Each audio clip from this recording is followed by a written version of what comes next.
This is the long-awaited part 3.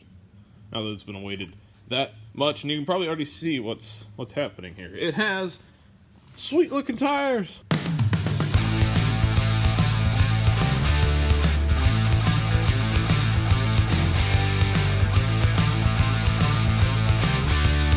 So yeah, we got the tires on there.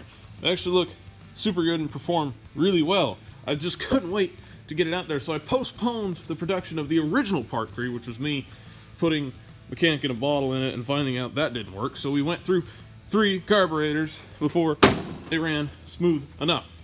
Now, a lot's happened since then. The diff was locked. Guess what? It snapped. Back there's the axles I told you last video, and I had it sitting behind the mower, just strewn out from the back of it, and I was gonna lock the diff and everything.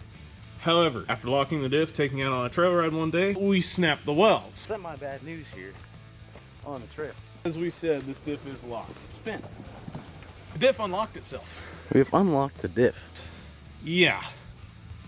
It wasn't that great. So what I'm going to focus on today is nothing up here. I've already done as much as I can engine-wise. I'm just going to focus on taking the rear end off. So, toolbox ready.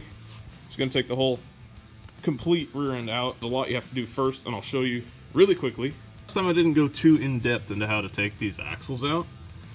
But here's the simple thing. When you have a stock pulley, this little spring right here goes to there. And you take that off first. And then second, you kind of want to loosen and take out the axle next. Because to take this super tight big spring out, you're going to want to move the axle back to release the tension. So that's pretty much it. You just have to unbolt that lower section, take the belts off first, because you want to be able to take this main drive belt off. So it's pretty simple actually, but it takes a lot of time. So what's going to happen is I'm going to do all this and show you guys afterwards. All right, one last thing. You got to take the shifter arm off the axle, which is actually really simple. Let me kind of get under here and show you. It just goes to this pin system that goes right there, and you just take that pin out. It's pretty simple. 2 springs and the shifter. Okay, after a lot of fighting, a lot of work, there it is. It is completely out. Look at it. So obviously from out here, doesn't look like anything's wrong.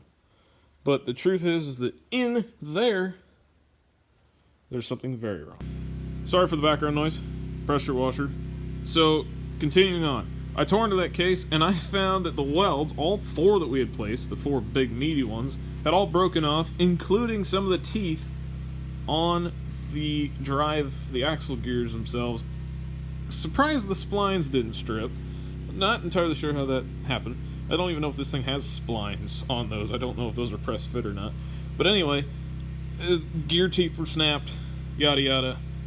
That was bad. After having washed that whole thing, we re-welded it with some super beefy welds, and as you can see here, storage. Now, I know, not having a center area there should have meant that I should have put this there, but it turns out they designed this right here with a slope, so it means the only kinds of boxes you can fit are super skinny ones, and the only plus side to having a center console like that is to put a big box in it. Or so we thought. So, couldn't fit a big box.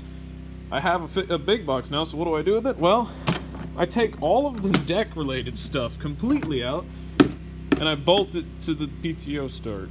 But besides those shoddy bolt job that I did there with giant bolts, this thing is ready to rock yet again. It took not too long, and the only bad news came in the form that the teeth were sheared off, so if I were to try and run it open again, it would lock up because there's still weld in there. So it is forced to be locked. It has to be locked now, and now we put some big old welds in there. Should hold just fine. This engine is fine still. No running issues. So she's ready to rock, ready to roll, and maybe, just maybe, if NWE does another lawnmower video, little spoiler alert, the last build series for Gavin's lawnmower was posted, so go ahead and check that out. There's a link up there. I predict with the finalization of that mower series that the series that we're doing on our own with lawnmowers will start instead. And I can tell you what that series is called.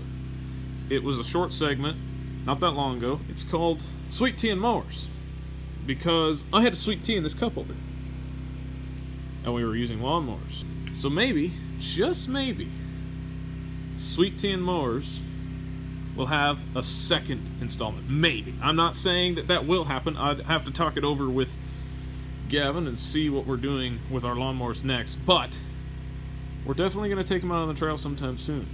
And maybe you'll see them again. We've got some other big stuff coming, so we'll see what happens.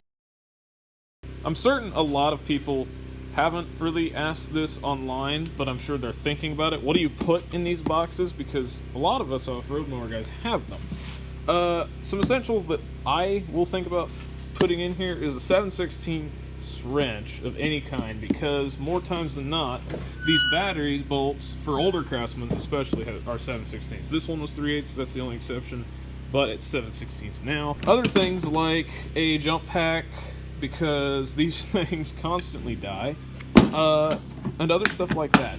Spare, like starting fluid, ether, and whatnot, and whatever else might be needed, some screwdrivers, whatever. You will wish you had them, maybe straps and stuff, because more times than not, you'll be towing somebody out. Always put good stuff like that in there, otherwise it has no purpose. One final note before I end this video: if you have a jump pack like this, like I do, you're going to want to build a separate compartment. Here's why. Yeah, that doesn't fit. I noticed that mine will actually go in there just fine, so I might just run it like that. So, see you guys next time. This was another WP Lawnmower Project video. Why is this not an NWE? Because it's mine. And